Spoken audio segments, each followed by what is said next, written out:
नमस्कार दोस्तों, आज हम एक ऐसी किताब के बारे में बात करने वाले हैं जिसने सदियों से इंसानियत को जीने का सही रास्ता दिखाया है।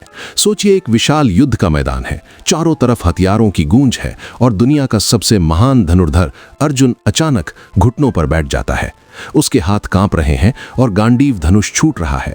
ये स्थिति वैसी ही है जैसे आज के दौर में एक टॉप सीईओ अपनी कंपनी के डूबने के डर से पैनिक अटैक का शिकार हो जाए या एक स्टूडेंट एग्जाम हॉल में सब कुछ भूल जाए। इसी मोड़ पर भगवान कृष्ण ने जो बातें कही वही भगवद गीता है। मशहूर वैज्ञानिक एल्बर्ट आइंस्टीन ने एक बार कहा था कि जब मैं गीता पढ़ता हूं और इस बारे में सोचता हूं कि भगवान ने ब्रह्मांड कैसे बनाया तो बाकी सब कुछ बहुत फालतू लगने लगता है। गीता सिर्फ एक धार्मिक ग्रंथ नहीं है, बल्कि ये मैनुअल ऑफ लाइफ है। इमेजिन कीजिए कि कुरुक्षेत्र के उस मैदान में अर्जुन अपने ही परिवार के सामने खड़ा है। एक तरफ उसके वो गुरु हैं जिन्होंने उसे उंगली पकड़कर धनुष चलाना सिखाया और दूसरी तरफ उसके अपने भाई। अर्जुन के मन में एक गहरा द्वंद्व यानी कॉन्फ्लिक्ट चल रहा है। उसे लग रहा है कि अपनों को मारकर मिलने वाली जीत असल में हार होगी। ये वही आइडेंटिटी क्राइसिस है जिससे हम सब गुजरते हैं जब हमें समझ नहीं आता कि सही क्या है और गलत क्या। कृष्ण यहाँ अर्जुन को कर्म का महत्व समझाते हैं। वो कहते हैं कि अर्जुन, तू फल की चिंता क्यों करता है? इमेजिन करो एक किसान को जो कड़ी धूप में हल चला रहा है। उसका काम बीज बोना और पानी देना है। अगर वो हर पल यही सोचता रहे कि बारिश होगी या नहीं या फसल अच्छी बिकेगी या नहीं, तो वो कभी मेहनत ही नहीं कर पाएगा। कृष्ण समझाते हैं कि तुम्हारा अधिकार सिर्फ एक्शन पर है, उसके रिजल्ट पर नहीं। जब हम फल की चिंता छोड़कर काम करते हैं तो हमारा फोकस बढ़ जाता है और स्ट्रेस अपने आप कम हो जाता है। एक कहानी से इसे समझते हैं। मान लीजिए एक मूर्तिकार एक पत्थर को तराश रहा है। पत्थर पर जब छेनी और हथौड़े की चोट पड़ती है तो उसे दर्द होता है। अगर वो पत्थर दर्द से डरकर भाग जाए तो वो कभी मूर्ति नहीं बन पाएगा। गीता हमें सिखाती है कि जीवन की मुश्किलें वो चोट है जो हमें तराशने के लिए आती हैं। अर्जुन भी उस वक्त उसी पत्थर की तरह था जो बिखर रहा था। कृष्ण उसे स्थित प्रज्ञ बनने को कहते हैं, एक ऐसा इंसान जो सुख में बहुत ज्यादा उछलता नहीं और दुख में पूरी तरह टूटता नहीं। जैसे समंदर में कितनी ही नदियां आकर मिल जाएं, समंदर अपनी मर्यादा नहीं छोड़ता, वैसे ही हमें भी अपनी मानसिक शांति यानी मेंटल पीस को बाहरी हालातों के हाथ में नहीं सौंपना चाहिए। आज के डिजिटल युग में जहां एक नेगेटिव कमेंट हमारा दिन खराब कर देता है, गीता की ये सीख हमें एक इमोशनल स्टेबिलिटी देती है। कृष्ण अर्जुन को स्वधर्म के बारे में बताते हैं। स्वधर्म का मतलब है आपका अपना स्वभाव और आपकी ड्यूटी। एक मछली का धर्म तैरना है और एक शेर का धर्म शिकार करना। अगर मछली शेर बनने की कोशिश करेगी तो वो डिप्रेशन में चली जाएगी। अर्जुन एक योद्धा था, उसका धर्म अन्याय के खिलाफ लड़ना था। हम अक्सर दूसरों को देखकर अपना करियर या लाइफस्टाइल चुन लेते हैं और फिर दुखी रहते हैं। गीता कहती है कि दूसरों के धर्म को परफेक्टली फॉलो करने से बेहतर है कि आप अपने खुद के स्वधर्म को टूटे फूटे ढंग से ही सही पर सच्चाई से निभाएं। जब आप अपनी स्ट्रेंथ को पहचान लेते हैं तो कॉन्फिडेंस अपने आप आ जाता है।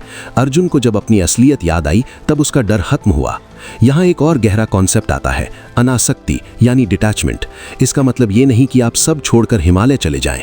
इसका मतलब ये है कि आप दुनिया में रहें, काम करें, प्यार करें, लेकिन किसी भी चीज को अपने ऊपर हावी ना होने दें। जैसे कमल का फूल कीचड़ में खिलता है लेकिन उस पर कीचड़ की एक बूंद भी नहीं टिकती। हमारी लाइफ में भी बहुत सारा कीचड़ यानी नेगेटिविटी, गॉसिप और फेलियर होगा, लेकिन हमें कमल की तरह उससे ऊपर उठकर खिलना है। कृष्ण अर्जुन को दिखाते हैं कि ये शरीर तो एक पुराने कपड़े की तरह है जिसे आत्मा बदल लेती है। जैसे हम पुराने कपड़े उतारकर नए पहनते हैं, वैसे ही मृत्यु सिर्फ एक बदलाव है। जब अर्जुन ने इस बड़ी पिक्चर को देखा तो उसका मौत का डर खत्म हो गया। उसे समझ आया कि युद्ध सिर्फ जमीन के टुकड़े के लिए नहीं बल्कि धर्म की स्थापना के लिए है। सोचिए, अगर आप एक फुटबॉल मैच खेल रहे हैं और आपको पता चले कि रेफरी बिका हुआ है तो आप खेलना छोड़ देंगे। लेकिन कृष्ण कहते हैं कि लाइफ का खेल आपको तब भी खेलना है जब परिस्थितियां आपके खिलाफ हों। गीता हमें माइंड मैनेजमेंट सिखाती है। कृष्ण कहते हैं कि मन हमारा सबसे अच्छा दोस्त भी हो सकता है और सबसे बड़ा दुश्मन भी। जिसने अपने मन को जीत लिया उसके लिए मन एक अलादीन के चिराग के जैसा है जो हर मुश्किल को आसान कर देगा। लेकिन जो मन का गुलाम बन गया वो लाइफ की छोटी छोटी परेशानियों में उलझ कर रह जाएगा। अर्जुन ने जब अपना मन कृष्ण को समर्पित किया तो उसे एक ऐसी क्लैरिटी मिली जो उसे हजारों किताबों से नहीं मिल सकती थी। यही क्लैरिटी हमें भी चाहिए ताकि हम अपनी जिंदगी के कुरुक्षेत्र में बिना डरे खड़े रह सकें। कृष्ण आगे बढ़ते हुए अर्जुन को एक बहुत ही गहरी बात समझाते हैं जिसे हम आज की भाषा में सेल्फ मास्टरी कह सकते हैं। वो कहते हैं कि अर्जुन, ये जो तुम्हारी इंद्रियां हैं ये उन घोड़ों की तरह हैं जो रथ को किसी भी दिशा में खींच ले जा सकते हैं। अगर लगाम ढीली हुई तो रथ खाई में गिर जाएगा, हमारा मन उस लगाम की तरह है और हमारी बुद्धि उस सारथी की तरह। एक सफल जीवन जीने के लिए जरूरी है कि बुद्धि के हाथ में मन की लगाम हो। एक छोटी सी कहानी यहाँ बहुत सटीक बैठती है। एक बार एक राजा ने अपने राज्य के सबसे बुद्धिमान व्यक्ति से पूछा कि शांति कहाँ मिलती है। उस व्यक्ति ने राजा को एक ऊबड़ खाबड़ रास्ते पर ले जाकर एक ऊंचे पहाड़ के पास खड़ा कर दिया, जहां से एक बहुत बड़ा झरना गिर रहा था। शोर इतना था कि कान फटने लगे। उस झरने के ठीक पीछे एक छोटी सी झाड़ी थी, जहां एक चिड़िया ने घोंसला बनाया था और वो आराम से अपने बच्चों को दाना खिला रही थी। उस विद्वान ने कहा कि असली शांति शोर की कमी नहीं है, बल्कि शोर के बीच रहकर भी अंदर से शांत रहना है। कृष्ण अर्जुन को यही सिखा रहे थे कि बाहर चाहे कितना ही बड़ा युद्ध क्यों ना हो, अगर अंदर संतुलन है तो जीत पक्की है। अब बात आती है योग की। आजकल हम योग का मतलब सिर्फ कसरत समझते हैं, लेकिन गीता के अनुसार योगः कर्मसु कौशलम, यानी अपने काम को पूरी कुशलता और परफेक्शन के साथ करना ही योग है। अगर आप एक स्टूडेंट हैं और पूरी एकाग्रता से पढ़ रहे हैं तो आप योगी हैं। अगर आप खाना बना रहे हैं और आपका पूरा ध्यान स्वाद और प्यार पर है तो आप योगी हैं। कृष्ण कहते हैं कि काम से भागना समाधान नहीं है, बल्कि काम के अंदर डूब जाना ही मुक्ति का रास्ता है। वो अर्जुन को समझाते हैं कि आलस्य और प्रमाद इंसान के सबसे बड़े दुश्मन हैं। अक्सर हम सोचते हैं कि कल करेंगे या फिर हम काम को टालते रहते हैं। कृष्ण कहते हैं कि वर्तमान क्षण ही एकमात्र सच है। जो बीत गया वो तुम्हारी पकड़ में नहीं है और जो आने वाला है वो तुम्हारे हाथ में नहीं है। अर्जुन जब अतीत की यादों और भविष्य के डर में फंसा था, तब कृष्ण ने उसे इसी अतुलनीय वर्तमान में खींच कर लाया। एक बहुत ही दिलचस्प मोड़ तब आता है जब कृष्ण अर्जुन को त्रिगुण के बारे में बताते हैं। वो कहते हैं कि हर इंसान के अंदर 3 प्रवृत्तियां होती हैं, सतोगुण यानी शुद्धता और ज्ञान, रजोगुण यानी जुनून और भागदौड़, और तमोगुण यानी अंधकार और आलस। हमारी लाइफ एक रेडियो की तरह है। हम जिस फ्रीक्वेंसी पर ट्यून करेंगे हमें वही सुनाई देगा। अगर हम तामसिक भोजन और आलस में रहेंगे तो हमारा जीवन अंधकारमय होगा। अगर हम सिर्फ पैसों और पावर के पीछे भागेंगे तो हम राजसिक होंगे और हमेशा अशांत रहेंगे। लेकिन अगर हम सात्विक बनेंगे यानी ज्ञान और सेवा का रास्ता चुनेंगे तो हमें परमानंद मिलेगा। कृष्ण अर्जुन से कहते हैं कि तुम्हें इन तीनों गुणों को समझना होगा और धीरे धीरे सात्विकता की ओर बढ़ना होगा। जैसे एक बिजली का बल्ब होता है, उसके ऊपर अगर धूल जमी हो तो रोशनी कम आती है।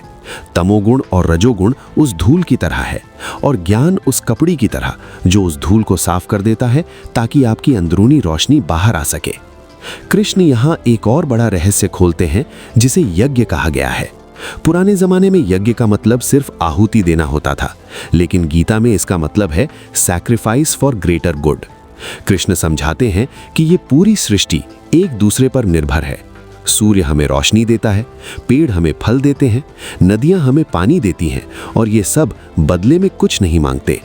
जब हम सिर्फ अपने स्वार्थ के लिए जीते हैं तो हम इस सृष्टि के चक्र को तोड़ देते हैं।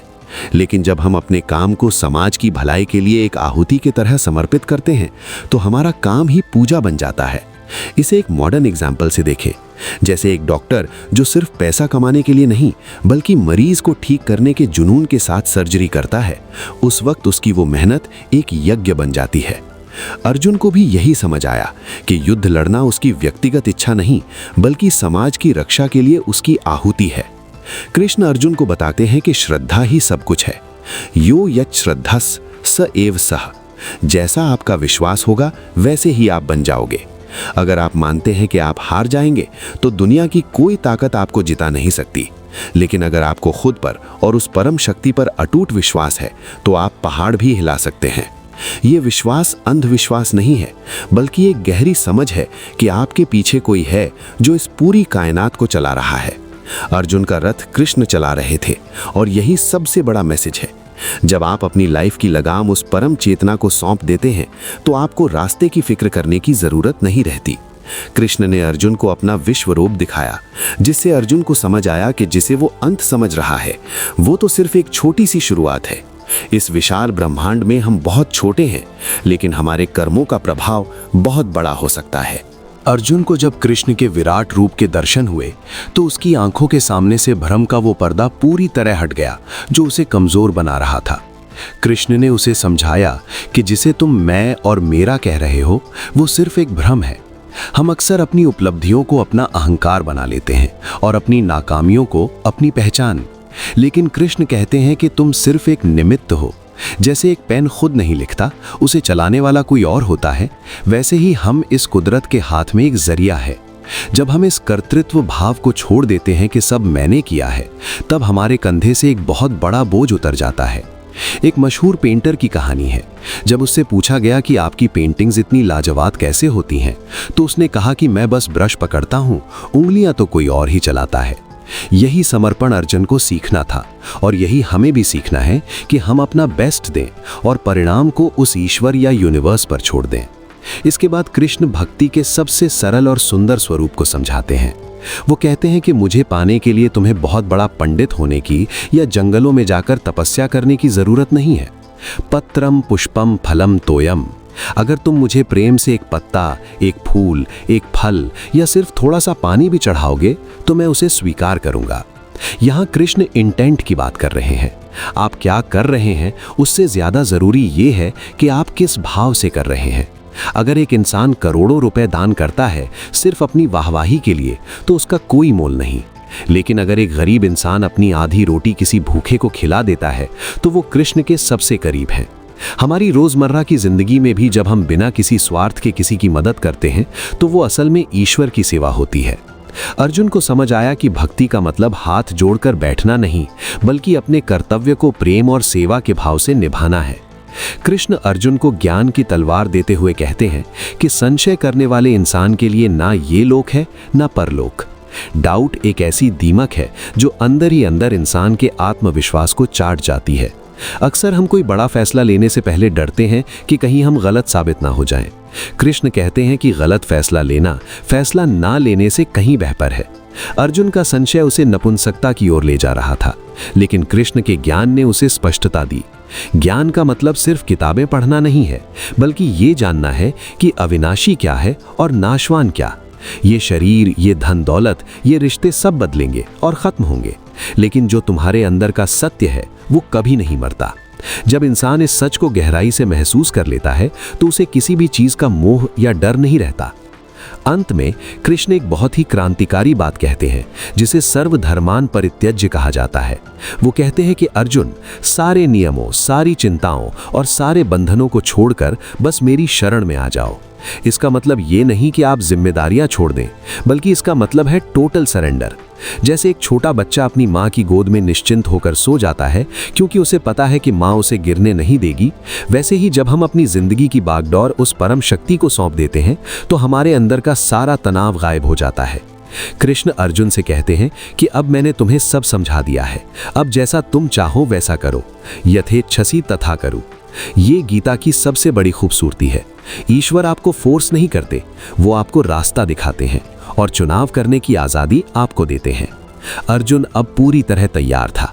उसका गांडीव अब उसके हाथ में मजबूती से टिका था। उसकी आंखों में आंसू नहीं, बल्कि एक चमक थी। उसने कृष्ण से कहा, नष्टो मोह स्मृतिर्लब्धा। मेरा मोह नष्ट हो गया है और मुझे अपनी असली पहचान याद आ गई है।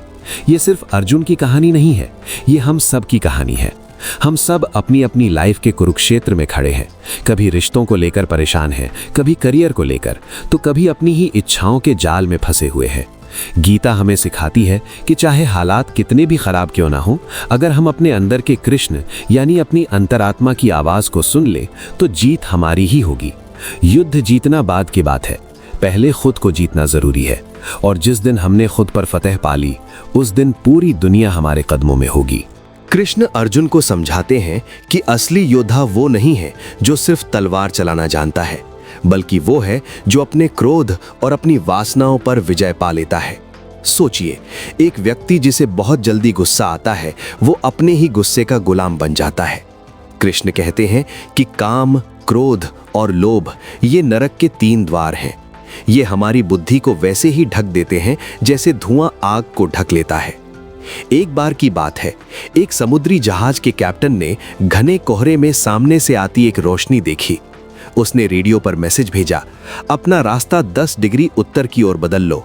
जवाब आया, नहीं, आप अपना रास्ता बदलें। कैप्टन को गुस्सा आया।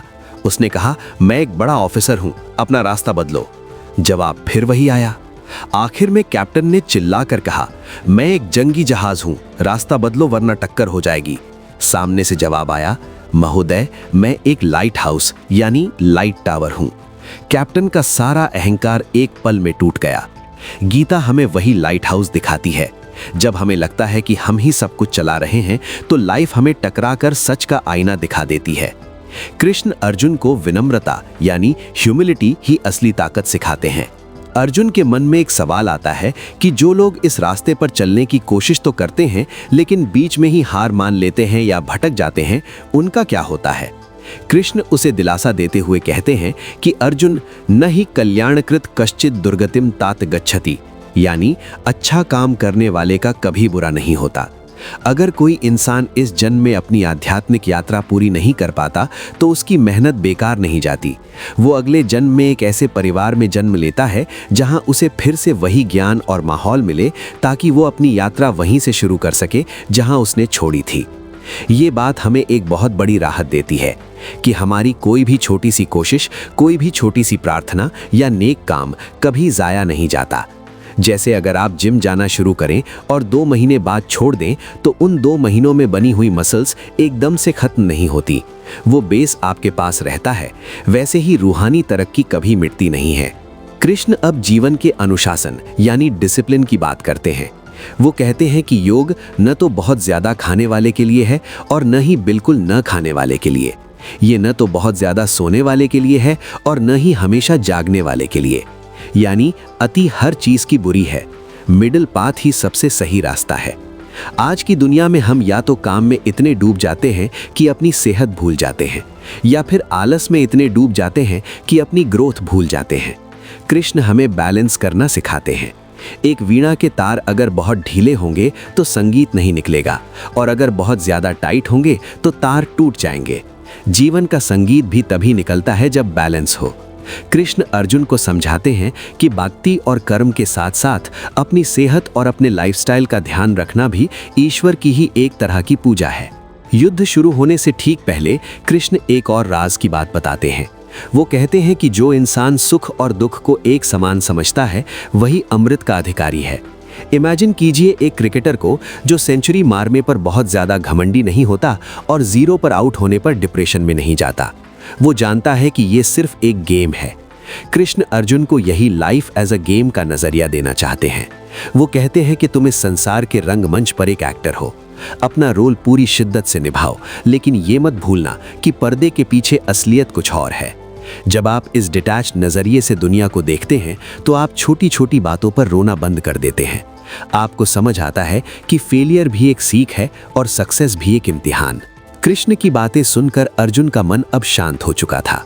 उसके मन का कोहरा साफ हो गया था और उसे सत्य का सूरज दिखाई दे रहा था।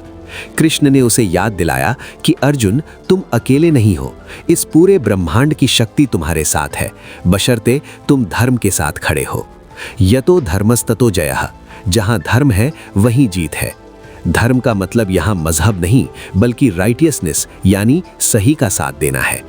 अर्जुन को समझ आया कि उसे अपनी खुशी के लिए नहीं बल्कि दुनिया में संतुलन बनाए रखने के लिए लड़ना है। अक्सर हमें लगता है कि हमारे छोटे से योगदान से क्या होगा, लेकिन याद रखिए समुंदर की हर बूंद मायने रखती है। कृष्ण ने अर्जुन को उस बड़ी तस्वीर का हिस्सा बनाया जहां उसका हर कदम इतिहास रचने वाला था। कृष्ण अर्जुन को एक ऐसी बात बताते हैं जिसे सुनकर आज के आधुनिक इंसान को सबसे ज्यादा सुकून मिल सकता है, और वो है अभ्यास की शक्ति। अर्जुन कहता है कि केशव, ये मन तो बहुत चंचल है, इसे रोकना तो हवा को मुट्ठी में कैद करने जैसा मुश्किल है। तब कृष्ण मुस्कुराकर कहते हैं कि असंशयम महाबाहो। सच है अर्जुन, मन को काबू करना मुश्किल है, लेकिन अभ्यास यानी प्रैक्टिस और वैराग्य यानी डिटैचमेंट से इसे साधा जा सकता है। इमेजिन कीजिए एक छोटे बच्चे को जो चलना सीख रहा है। वो 100 बार गिरता है, लेकिन क्या वो हार मान लेता है? नहीं, वो बार बार कोशिश करता है और एक दिन दौड़ने लगता है। हमारा मन भी एक छोटे बच्चे जैसा है, इसे प्यार से बार बार सही रास्ते पर लाना पड़ता है। अगर आज आपका ध्यान भटक रहा है तो खुद को कोसिए मत, बस धीरे से अपने मन को वापस अपने लक्ष्य पर ले आइए। यही अभ्यास आपको एक दिन मास्टर बना देगा। इसके बाद कृष्ण दान और त्याग के असली मतलब पर रोशनी डालते हैं। वो कहते हैं कि त्याग का मतलब कर्मों को छोड़ देना नहीं है, बल्कि कर्मों के पीछे छिपी हुई स्वार्थ वाली इच्छा को छोड़ देना है। कृष्ण एक बहुत ही सुंदर उदाहरण देते हैं। जैसे एक दीपक खुद जलता है ताकि दूसरों को रोशनी दे सके, उसे इस बात की चिंता नहीं होती कि तेल खत्म हो रहा है या लोग उसकी तारीफ कर रहे हैं या नहीं। उसी तरह जब हम अपनी स्किल, अपना वक्त या अपना संसाधन दूसरों की भलाई के लिए इस्तेमाल करते हैं, तो हम कुदरत के कानून के साथ जुड़ जाते हैं। आज की दुनिया में हम अक्सर लेने पर फोकस करते हैं, ज्यादा पैसा, ज्यादा फेम, ज्यादा सुख। लेकिन गीता कहती है कि असली आनंद देने में है। जब आप अपनी लाइफ को एक कंट्रीब्यूशन बना देते हैं, तो यूनिवर्स आपकी जरूरतों का ख्याल खुद रखने लगता है। भगवान कृष्ण अर्जुन को आसुरी और दैवी संपदा के बीच का फर्क भी समझाते हैं। वो कहते हैं कि जिनके मन में क्रोध, अभिमान, कठोरता और अज्ञान होता है, वे खुद को ही नहीं बल्कि दूसरों को भी दुख पहुंचाते हैं। इसके उलट जिनके पास क्षमा, शांति, दया और कोमलता होती है, वे जहां भी जाते हैं वहां खुशियां फैलाते हैं। इसे एक एग्जाम्पल से समझें। जैसे एक चंदन का पेड़ होता है, उसे अगर कोई कुल्हाड़ी से काटता भी है तो वो अपनी खुशबू उस कुल्हाड़ी को भी दे देता है। कृष्ण चाहते हैं कि हम उस चंदन की तरह बने। दुनिया हमारे साथ कैसा भी बर्ताव करे, हमारी अंदरूनी अच्छाई कम नहीं होनी चाहिए। ये कमजोरी नहीं बल्कि सबसे बड़ी बहादुरी है। अर्जुन को समझ आया कि युद्ध में लड़ना उसकी नफरत नहीं बल्कि उसकी ड्यूटी है। वो अपने दुश्मनों से नफरत नहीं कर रहा था, बल्कि अधर्म को खत्म कर रहा था। कृष्ण अब श्रद्धा के उस ऊंचे स्तर की बात करते हैं जहां इंसान को हर तरफ सिर्फ ईश्वर ही नजर आता है। यो माम पश्यति सर्वत्र सर्वम च मयि पश्यति। जो मुझे हर जगह देखता है और हर चीज में मुझे देखता है, वो कभी मुझसे अलग नहीं होता। इसका प्रैक्टिकल मतलब ये है कि जब आप एक रिक्शा चलाने वाले में, एक सफाई कर्मचारी में भी उसी ईश्वरीय अंश को देखने लगते हैं, तो आपके अंदर का अहंकार खत्म हो जाता है। तब आप किसी का अपमान नहीं कर सकते, किसी के साथ धोखाधड़ी नहीं कर सकते। गीता हमें एक ऐसी यूनिवर्सल ब्रदरहुड की सीख देती है जहां कोई पराया नहीं है। अर्जुन को अब अपने सामने खड़े लोग दुश्मन नहीं बल्कि उसी विराट चेतना के हिस्से लगने लगे। सबसे आखिर में कृष्ण अर्जुन को प्रसाद की महिमा समझाते हैं। जीवन में जो कुछ भी मिले, चाहे वो जीत हो या हार, सुख हो या दुख, उसे ईश्वर का प्रसाद समझकर स्वीकार करना चाहिए। जब हम किसी मंदिर में जाते हैं और हमें थोड़ा सा हलवा या फल मिलता है, तो हम ये नहीं देखते कि वो कितना मीठा है या कितना ज्यादा है। हम उसे श्रद्धा से सिर झुकाकर ग्रहण करते हैं। अगर हम लाइफ की हर सिचुएशन को इसी प्रसाद बुद्धि से देखें, तो हमारा सारा फ्रस्ट्रेशन खत्म हो जाएगा।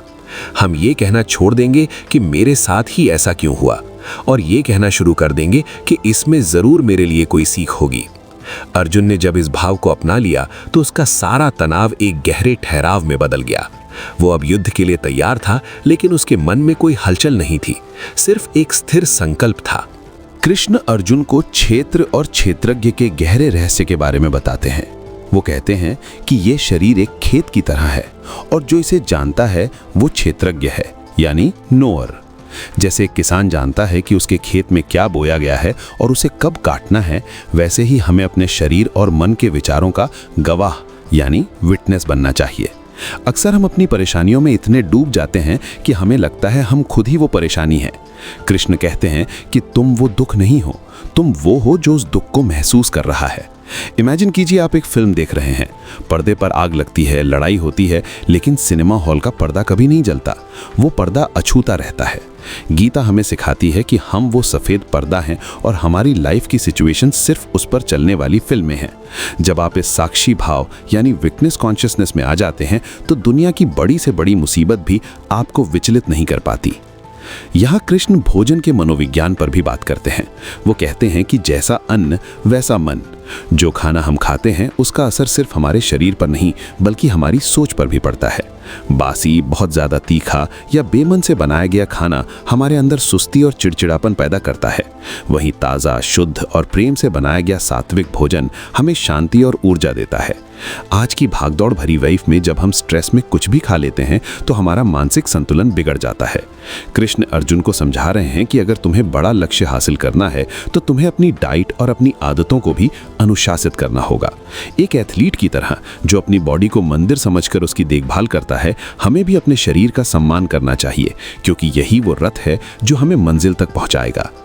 अर्जुन के मन में एक और शंका आती है कि क्या ये सब बातें सिर्फ सन्यासियों के लिए हैं? कृष्ण जोर देकर कहते हैं कि नहीं, कर्म सन्यास से कहीं बेहतर कर्म योग है। इसका मतलब है कि घर परिवार में रहकर अपनी नौकरी करते हुए भी आप महानता को प्राप्त कर सकते हैं। कृष्ण खुद एक राजा के सारथी थे। उन्होंने युद्ध के मैदान में गीता कही, किसी शांत गुफा में नहीं। ये इस बात का सबूत है कि आध्यात्म यानी स्पिरिचुअलिटी काम छोड़ने का नाम नहीं है, बल्कि काम को सही नजरिए से करने का नाम है। एक कहानी याद आती है। दो लोग सड़क साफ कर रहे थे। एक बहुत दुखी था कि उसे ये गंदा काम करना पड़ रहा है, जबकि दूसरा गुनगुना रहा था। दूसरे से जब पूछा गया कि तुम इतने खुश क्यों हो, तो उसने कहा कि मैं सिर्फ सड़क साफ नहीं कर रहा, मैं भगवान के चलने के लिए रास्ता तैयार कर रहा हूं। काम वही था, लेकिन नजरिया बदलते ही वो बोझ से आनंद बन गया। कृष्ण आगे समझाते हैं कि जीवन में धीरज यानी पेशेंस की क्या अहमियत है। वो कहते हैं कि जैसे ऋतुएं अपने समय पर आती और जाती हैं, सर्दी के बाद गर्मी और पतझड़ के बाद वसंत, वैसे ही सुख और दुख भी आने जाने वाले हैं। इन्हें तितिक्षा के साथ सहना सीखो। हम अक्सर थोड़े से दुख में घबरा जाते हैं और थोड़े से सुख में होश खो देते हैं, लेकिन जिसके पास धैर्य है वो जानता है कि ये वक्त भी गुजर जाएगा। अर्जुन को जब ये एहसास हुआ कि ये युद्ध भी समय के चक्र का एक हिस्सा है, तो उसकी घबराहट शांत हो गई। उसे समझ आया कि उसका काम सिर्फ अपना कर्तव्य निभाना है, वक्त अपना काम खुद कर लेगा। आज के इस इंस्टेंट दौर में जहां हमें हर चीज तुरंत चाहिए, गीता हमें ठहरना और सब्र करना सिखाती है। युद्ध की शुरुआत से ठीक पहले कृष्ण अर्जुन को अभय यानी निडरता का वरदान देते हैं। वो कहते हैं कि जब तुम सत्य के साथ खड़े हो तो डरने की कोई बात नहीं है। डर हमेशा वहां होता है जहां स्वार्थ होता है। जब अर्जुन ने अपना स्वार्थ छोड़ दिया और पूरी मानवता के कल्याण के बारे में सोचा, तो उसका डर गायब हो गया। कृष्ण कहते हैं, उद्धरेदात्मनात्मानम, यानी अपना उद्धार तुम्हें खुद ही करना होगा। तुम खुद ही अपने सबसे बड़े दोस्त हो और खुद ही अपने सबसे बड़े दुश्मन। कोई बाहर से आकर तुम्हारी जिंदगी नहीं बदलेगा, तुम्हें ही उठना होगा और अपना गांडीव उठाना होगा। अर्जुन ने जब कृष्ण की आंखों में देखा, तो उसे वो शक्ति महसूस हुई जो ब्रह्मांड को चलाती है। उसे यकीन हो गया कि जीत उसकी नहीं, बल्कि उस सत्य की होगी जिसका वो प्रतिनिधित्व कर रहा था। कृष्ण अर्जुन को योग की पराकाष्ठा समझाते हुए कहते हैं कि जो इंसान अपनी आत्मा को जान लेता है, उसके लिए ये दुनिया एक खेल बन जाती है। वो समझाते हैं कि असली ज्ञानी वो है जो मिट्टी के ढेले, पत्थर और सोने को एक समान समझता है। इसका मतलब ये नहीं कि सोने की कीमत नहीं है, बल्कि इसका मतलब ये है कि उस ज्ञानी की खुशी इन बाहरी चीजों पर टिकी नहीं है। जैसे एक बच्चा मिट्टी के घरौंदे बनाता है और उन्हें टूटते देख रोता नहीं है, वैसे ही एक परिपक्व इंसान जानता है कि इस दुनिया की हर चीज टेम्पररी है। हम अक्सर चीजों को पकड़कर बैठ जाते हैं, चाहे वो कोई रिश्ता हो, कोई ओहदा हो या पुरानी यादें। कृष्ण कहते हैं कि पकड़ना ही दुख का कारण है और छोड़ना ही शांति का रास्ता है। इसे एक उदाहरण से समझते हैं। जैसे एक हाथ में अगर आपने भारी पत्थर पकड़ा हुआ है, तो कुछ देर बाद आपका हाथ दर्द करने लगेगा। दर्द पत्थर की वजह से नहीं है, बल्कि आपके उसे पकड़कर रखने की वजह से है। जैसे ही आप पत्थर छोड़ते हैं, दर्द गायब हो जाता है। गीता हमें सिखाती है कि अपनी इच्छाओं के पत्थर को कब नीचे रखना है। इसके बाद कृष्ण बुद्धि के प्रकारों के बारे में बात करते हैं। वो कहते हैं कि 3 तरह की बुद्धि होती है। पहली वो जो अधर्म को धर्म समझती है और हमेशा गलत दिशा में जाती है, ये तामसिक बुद्धि है। दूसरी वो जो फायदे और नुकसान के तराजू में हर चीज को तौलती है और हमेशा उलझन में रहती है, ये राजसिक बुद्धि है। और तीसरी वो जो ये जानती है कि क्या करने योग्य है और क्या नहीं, क्या असली डर है और क्या सिर्फ एक वहम, ये सात्विक बुद्धि है। कृष्ण अर्जुन को अपनी बुद्धि को सात्विक बनाने की प्रेरणा देते हैं। आज के समय में जब हमारे पास सूचनाओं का ढेर है लेकिन समझ की कमी है, तो गीता हमें फिल्टर करना सिखाती है। हमें पता होना चाहिए कि कौन सा विचार हमारे काम का है और कौन सा कचरा। जब हमारी बुद्धि साफ होती है तो फैसले लेना आसान हो जाता है और पछतावा खत्म हो जाता है। कृष्ण अर्जुन को मौन और वाणी के तप के बारे में भी बताते हैं। वो कहते हैं कि ऐसा बोलना जो दूसरों को दुख न पहुंचाए, जो सच हो, जो प्रिय हो और जो हितकारी हो, वही वाणी का तप है। अक्सर हम अपनी जबान से ऐसे घाव कर देते हैं जो कभी नहीं भरते। कृष्ण सिखाते हैं कि शब्दों में बहुत ताकत होती है, इसलिए इनका इस्तेमाल बहुत सोच समझकर करना चाहिए। जैसे एक तीर कमान से निकलने के बाद वापस नहीं आता, वैसे ही बोले हुए शब्द कभी लौटते नहीं। अर्जुन को समझ आया कि उसे युद्ध तो लड़ना है, लेकिन अपने शब्दों और अपने मन को मर्यादा में रखकर। उसे अपनी शक्ति का प्रदर्शन अहंकार के लिए नहीं, बल्कि न्याय के लिए करना है। यहाँ एक बहुत ही प्रेरणादायक बात कृष्ण कहते हैं कि ईश्वर हर इंसान के हृदय में बसता है। वो कहीं दूर 7वें आसमान पर नहीं बैठा, बल्कि वो आपके अंदर की उस आवाज में है जो आपको गलत काम करने से रोकती है। जब आप अकेले होते हैं और कोई आपको नहीं देख रहा होता, तब भी आपकी अंतरात्मा आपको देख रही होती है। कृष्ण अर्जुन से कहते हैं कि अपनी उस आंतरिक रोशनी पर भरोसा करो। जब हम बाहर समाधान ढूंढना बंद कर देते हैं और अपने अंदर झांकते हैं, तो हमें हर सवाल का जवाब मिल जाता है। अर्जुन ने जब बाहर के शोर शराबे वाली दुनिया से ध्यान हटाकर कृष्ण की बातों को अपने हृदय में उतारा, तो उसे एक ऐसी शक्ति का अनुभव हुआ जिसे शब्दों में बयान नहीं किया जा सकता। कृष्ण की वाणी में अब एक अधिकार और गहरा प्रेम झलकता है। वो कहते हैं, अर्जुन, ये संसार एक दुखालयम है, यानी यहाँ दुख तो आएगा ही, लेकिन जो मुझे याद रखता है वो इन दुखों के पार चला जाता है। जैसे एक ऊंचे पहाड़ पर चढ़ने के बाद नीचे की गाड़ियां और लोग बहुत छोटे दिखने लगते हैं, वैसे ही आध्यात्मिक ज्ञान की ऊंचाई पर चढ़ने के बाद लाइफ की बड़ी बड़ी मुश्किलें भी बहुत छोटी लगने लगती हैं। कृष्ण अर्जुन को उस ऊंचाई पर ले गए जहां से उसे अब दुर्योधन, भीष्म या द्रोणाचार्य सिर्फ एक विशाल योजना के छोटे छोटे हिस्से लग रहे थे। उसे समझ आया कि सब कुछ उस परमात्मा से शुरू होता है और उसी में खत्म हो जाता है। मृत्यु सिर्फ एक दरवाजा है, अंत नहीं। इस सत्य ने अर्जुन को वो साहस दिया जो दुनिया की कोई सेना उसे नहीं दे सकती थी। कृष्ण अब अर्जुन को उस परम सत्य की ओर ले जाते हैं जहां इच्छा और निर्णय का मेल होता है। वो कहते हैं कि अर्जुन, मैंने तुम्हें ज्ञान के सबसे गुप्त रहस्य बता दिए हैं। अब इस पर गहराई से मनन करो और फिर वही करो जो तुम्हें ठीक लगे। ये एक बहुत बड़ी बात है। भगवान स्वयं अर्जुन को फोर्स नहीं कर रहे, बल्कि उसे सोचने की आजादी दे रहे हैं। गीता हमें गुलाम नहीं बनाती, बल्कि हमें जागरूक यानी अवेयर बनाती है। जब हम जागरूक होते हैं तो हम अपनी लाइफ के विक्टिम नहीं, बल्कि क्रिएटर बन जाते हैं। अर्जुन ने हाथ जोड़कर कहा कि मेरा मोह अब पूरी तरह से खत्म हो गया है और मैं आपके आदेश का पालन करने के लिए तैयार हूं। इसका मतलब ये था कि अर्जुन अब डरा हुआ इंसान नहीं, बल्कि एक उद्देश्यपूर्ण योद्धा बन चुका था। हमारी लाइफ में भी जब उद्देश्य स्पष्ट होता है तो थकान और डर अपने आप मिट जाते हैं। गीता का संदेश सिर्फ उस मैदान तक सीमित नहीं था, वो आज आपके और मेरे बेडरूम, ऑफिस और क्लासरूम के लिए भी उतना ही जरूरी है। ये हमें सिखाती है कि जीत और हार से ऊपर उठकर अपने फर्ज को निभाना ही सबसे बड़ी बहादुरी है। कृष्ण ने अर्जुन को सिखाया कि दुनिया को बदलने से पहले खुद के नजरिए को बदलना होगा। जब आप अपनी सोच बदल लेते हैं तो आपकी दुनिया अपने आप बदल जाती है। कुरुक्षेत्र का युद्ध तो 18 दिनों में खत्म हो गया था, लेकिन हमारे अंदर का युद्ध हर रोज चलता है। उस युद्ध में गीता हमारा मार्गदर्शन करती है, हमें टूटने से बचाती है और हमें याद दिलाती है कि हमारे भीतर भी एक अनंत शक्ति का वास है। नमस्कार दोस्तों, कैसी लगी आपको ये वीडियो? भगवत गीता के इन गहरे रहस्यों और कहानियों ने उम्मीद है कि आपके जीवन में भी एक नई रोशनी भरी होगी। अगर आपको इन बातों से ज़रा भी प्रेरणा मिली हो तो इस वीडियो को लाइक ज़रूर करें और अपने उन दोस्तों या परिवार के सदस्यों के साथ शेयर करें जिन्हें आज शायद इन शब्दों की सबसे ज़्यादा ज़रूरत है। ऐसी ही और जीवन को बदलने वाली कहानियों और सीखों के लिए हमारे चैनल को सब्सक्राइब करना ना भूलें और बेल आइकन को दबा दें ताकि आप कोई भी अपडेट मिस ना करें। आपके कमेंट्स हमारे लिए बहुत कीमती हैं, तो हमें लिखकर ज़रूर बताएं कि गीता की कौन सी बात आपके दिल को छू गई। मिलते हैं नेक्स्ट वीडियो में, तब तक के लिए अपना ख्याल रखें और कर्म करते रहें। Thank you. कृष्ण अब अर्जुन को उस परम सत्य की ओर ले जाते हैं जहां इच्छा और निर्णय का मेल होता है। वो कहते हैं कि अर्जुन, मैंने तुम्हें ज्ञान के सबसे गुप्त रहस्य बता दिए हैं। अब इस पर गहराई से मनन करो और फिर वही करो जो तुम्हें ठीक लगे। ये एक बहुत बड़ी बात है। भगवान स्वयं अर्जुन को फोर्स नहीं कर रहे, बल्कि उसे सोचने की आजादी दे रहे हैं। गीता हमें गुलाम नहीं बनाती, बल्कि हमें जागरूक यानी अवेयर बनाती है। जब हम जागरूक होते हैं तो हम अपनी लाइफ के विक्टिम नहीं, बल्कि क्रिएटर बन जाते हैं।